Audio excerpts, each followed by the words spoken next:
So I finally managed to pick up this one at the last Hot Wheels convention that I was at. And I've been eyeballing it for the, past year or so, because I know I'd seen it at the other convention, and they got it for sale, and I didn't get it then, so I kind of regretted it ever since. So I ran into him at the next convention, I picked it up. So technically this was my first GMP to ever purchase, and I actually kind of forgot about it. I was looking for for another car, and came across this one in one of my totes that I brought back from the convention, and it was buried under a bunch of stuff. So I'm very happy to have this one. And based on one of the other unboxings I did on GMP, their quality is pretty phenomenal.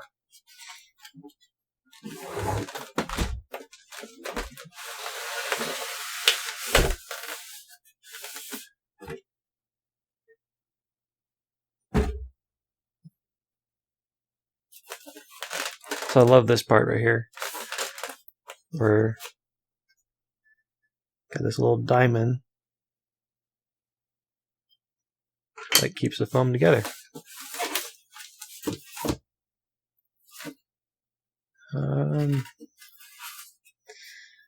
Kleenexes, cool.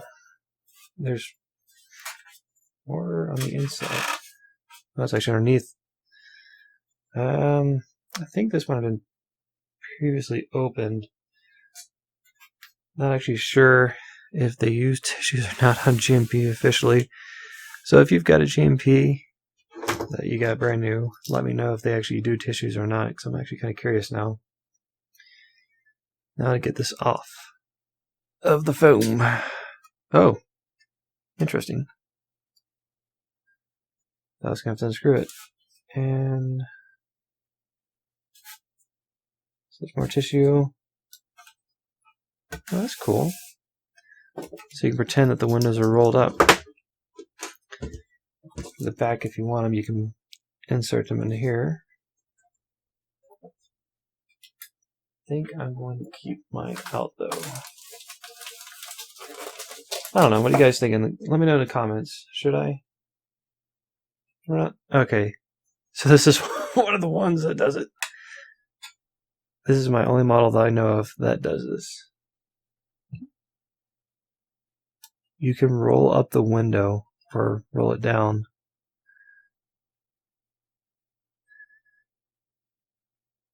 With the actual handle on the inside. Is that not ridiculous? I mean, what? That's just like another level of detail right there. Right there. So I think I rolled up all the way to good to go. Oh yeah. Actually works, and I can put this back one in. That is truly, truly amazing.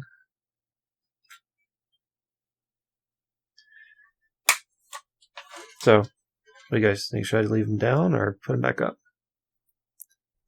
Alright, let's see if I can get this bumper back on. Okay, so the bumper wasn't that bad to put back on. I'm going to put some glue on it to get it to stay on. But I noticed while working on it that the license plate goes down and there's a little screw right there. And I have no idea what that's for. I've never actually seen anything like that on a diecast. So if you're familiar with what that is, let me know down in the comments. Because I really want to know what that is. Man, this sucker is solid. I think this is actually my heaviest. Let's see, not even 1/8 scale. This is my heaviest diecast car, period. This is insanely heavy. Love the wheels on this one. And the rotor turns inside the caliper, and the caliper does not move.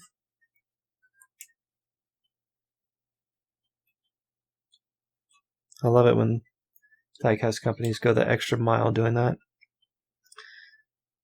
I just wonder if there's supposed to be a front license plate there or not.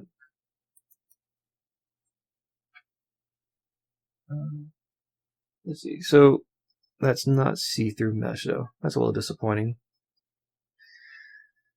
for the level of quality that this is.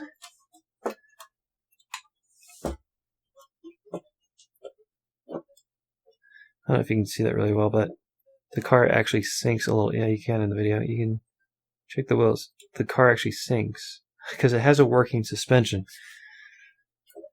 And a suspension I've not actually seen on a car before. Because look at this. The leaf springs actually are functional, and you can see the strut working. Because there's no spring anywhere. Like, this is actually, I mean, it is literally the leaf spring is functional on this. That's just over the top ridiculous. And then on the front, you can see the strut, or the shock, well, I guess it would be a strut. You can actually see the strut working. That's amazing. And of course, with it being the GMP higher end, the drive shaft turns. Because of course it does. Now this one doesn't have the brake lines like the other one I opened did. I mean, it has right here, but it's actually molded into the chassis, and they painted it silver, which I'm not going to complain about. It's still pretty ridiculous. And get a good look at the engine underneath the chassis. All kinds of level of detail. And my stamp is number 705. I can't get over that. That is so awesome.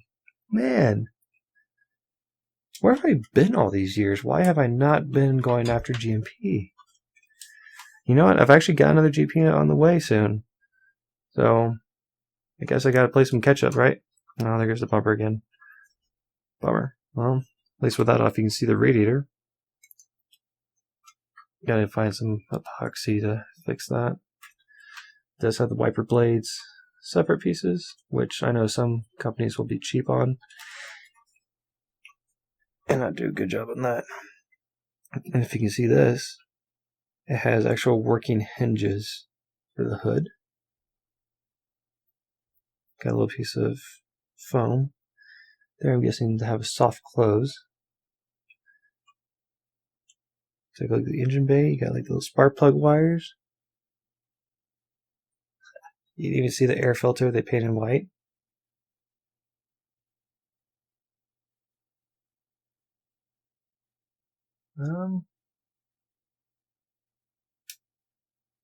I'll actually see a battery in there.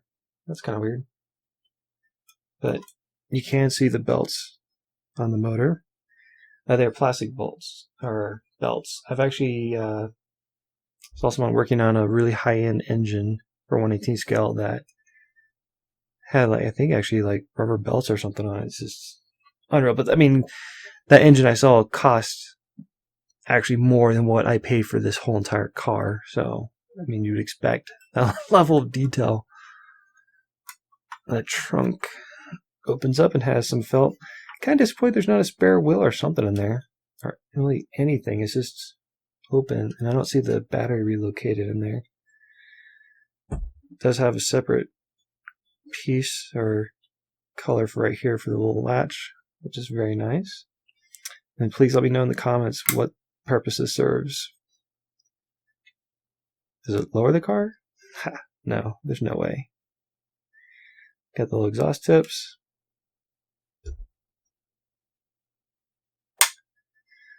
Very cool. And of course, with this being such a high quality model, it has carpet floor, or carpet on the floor. Alright, so take a look at the back and actually see little clips for the seat belts.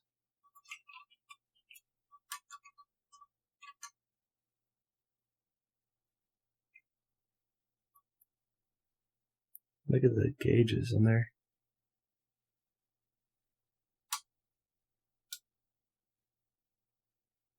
Wow.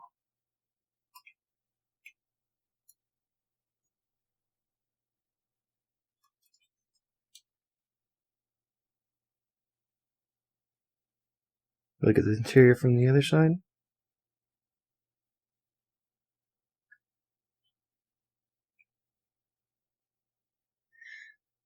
So it's kind of interesting that they've got the buckle for the seat belts, but they don't actually have like the seat belts themselves in there.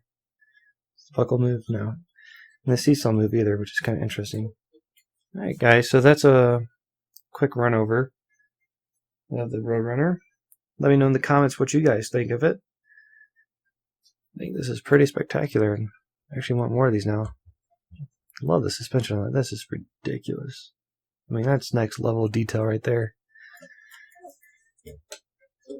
Very cool. And if you got one in the comments, if you got a video, post a link. I'd love to see it. So, again, guys, let me know what you've been finding. And as always, happy hunting.